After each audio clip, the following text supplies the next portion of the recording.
Pitcher Nail Down. I'm Jason Gilbo at JGilbo11. With me is Russell Clay at Russell J. Clay. Taking a look at tonight's 5-game slate. And after last night's pitching affairs, we didn't think things could get worse, but it's on the verge of possibly being worse. I'll give credit where credit is due on the pitchers. They weren't that bad. Like they all kind of like managed, they did their own little thing, and they kind of all hit their higher range outcomes there. I can't complain is all I'm going to say compared to what I thought when I evaluated the slate. So shockingly, it was a little jarring. I went to the slate early last night and sort of just looked over the 5-game slate that we're doing. And I was shocked. It's even worse. It's even worse. You look it up and it's like, all right, come on. We got a Baltimore-Houston team that, okay, these are arguably the two of the better arms on the hill, but they're in easily a bad pitcher's ballpark against two offenses that can hammer you. Right. And then you got Matt Whistler, who we both like tonight. Yep. In a good spot, but it's by no means no better than average arm, at this point. And then, other than that, it's just literally all punts. Yeah. So yeah, we'll talk about it. But yeah, it's a 5-gamer. So, this is actually pretty decent for tournaments. I think Whistler's going to be the chalk, but I think this is going to be a very weird slate in terms of ownership, because I don't think anyone's really sold on any of these pitching options, at least.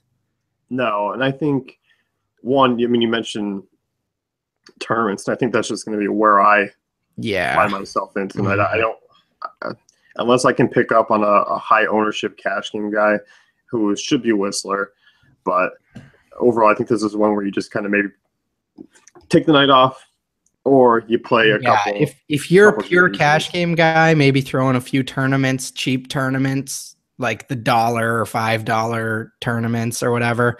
But if you are a tournament guy, this is actually pretty decent to throw in 10 to 20 and just hope something hits, because we'll see. Yeah, that's how pitching has been going. We'll see. Yeah. Look at 7:05 here at Cardinals and Nationals. Mike Leake versus Joe Ross. Over-under of 8. Washington -125 favorites. This one, I think this is one of the 2 games where I don't have any real interest in these pitchers. Joe Ross has pitched particularly well, but I just think against his Cardinals offense, it's very tough to play him.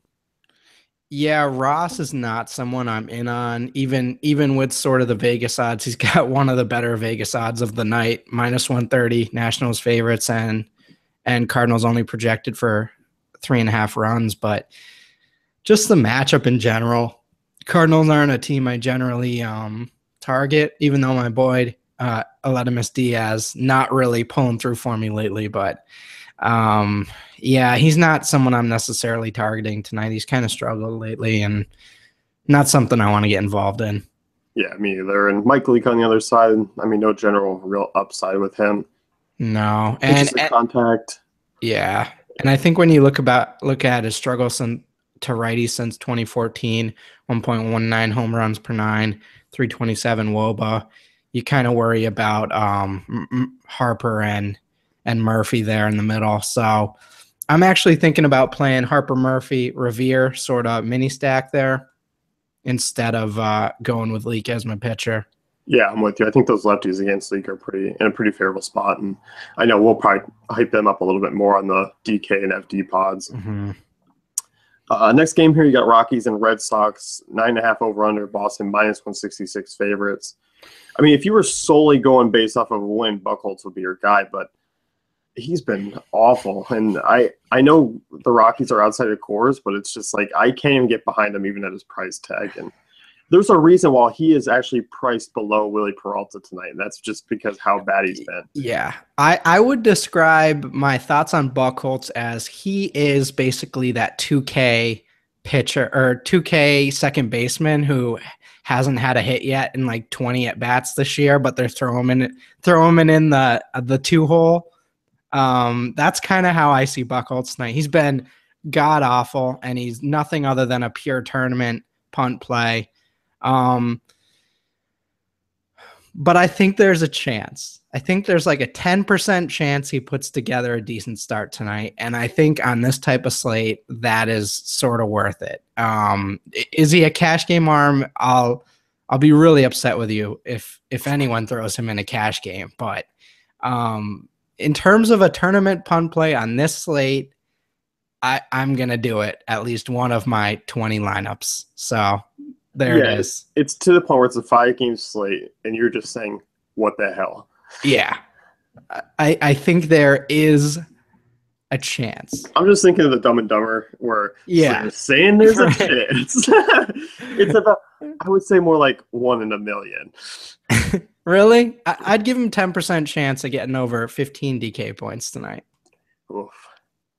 On the other 5K, side, you know what? YOLO. And especially if some of these higher priced volatile options get shelled, I think that could be an interesting, and he's going to be low on. So that is something to think about, is paying down, because in tournaments you do have Gossman and McCullers as kind of your top price options, and it's like, okay, yes, they are going up. There is a shelling potential there, and if that does happen, everyone's on the same boat.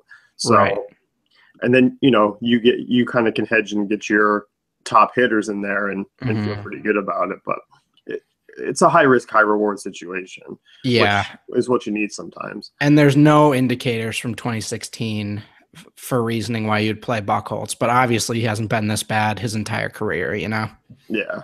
On the other side, John Gray, I mean, I think he's a good pitcher.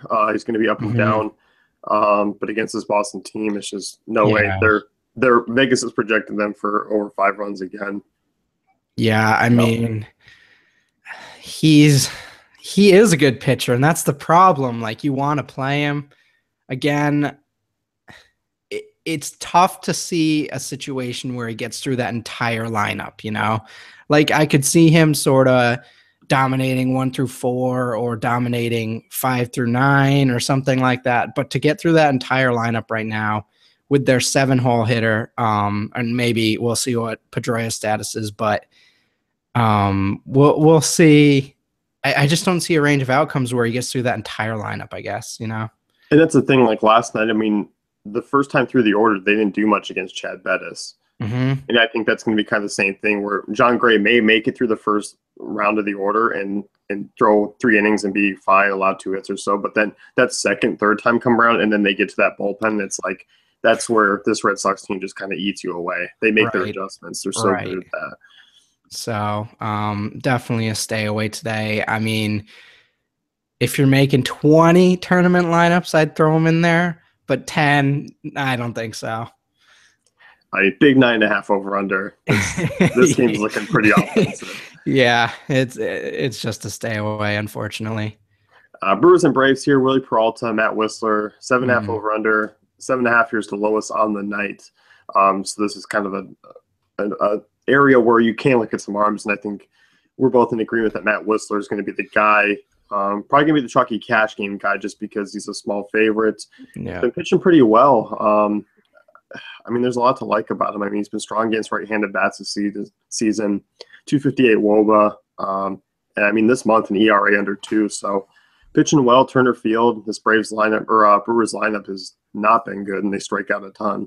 Yeah, you mentioned WOBA against righties since 2015. He's actually been pretty decent too, 276. So you look at that 3, 4, 5, those are really the only guys you're truly worried about in that lineup. Well, Villar a little bit, but if he can get through Braun, Lucroy, and Carter, I mean, he's pretty safe at that point. So in terms of options tonight, I'd say he's definitely one of the safer. Yeah, I think so too. I mean, this Brewers team, I mean, over the last 2 weeks, 28th in WOBA, and they're striking out over 30%. And even though Whistler's not a big strikeout guy, I mean, you maybe chalk out maybe 1 or 2 extra on this season norm just because of how much they've been striking out. But Vegas says this one's the lowest scoring, and I think this is kind of where you're drawn to as far as a more stable or cash game option. Definitely. And for Peralta, don't do any research on him. Just don't do it. That Wob is out of control, man. He's been bad, and I think this kind of opens up some opportunity for guys like Freddie Freeman and Markakis and some cheaper options on this Braves team, and that's where you can kind of get different as well. Yeah, 370 WOBA since 2014, so I think you're looking at Gordon Beckham as sort of a punt. So. Yeah, I like him. And we were talking catchers before the show. If we were looking at Tyler Flowers, if he's hitting fifth again, I mean, that's a decent punt. Yeah.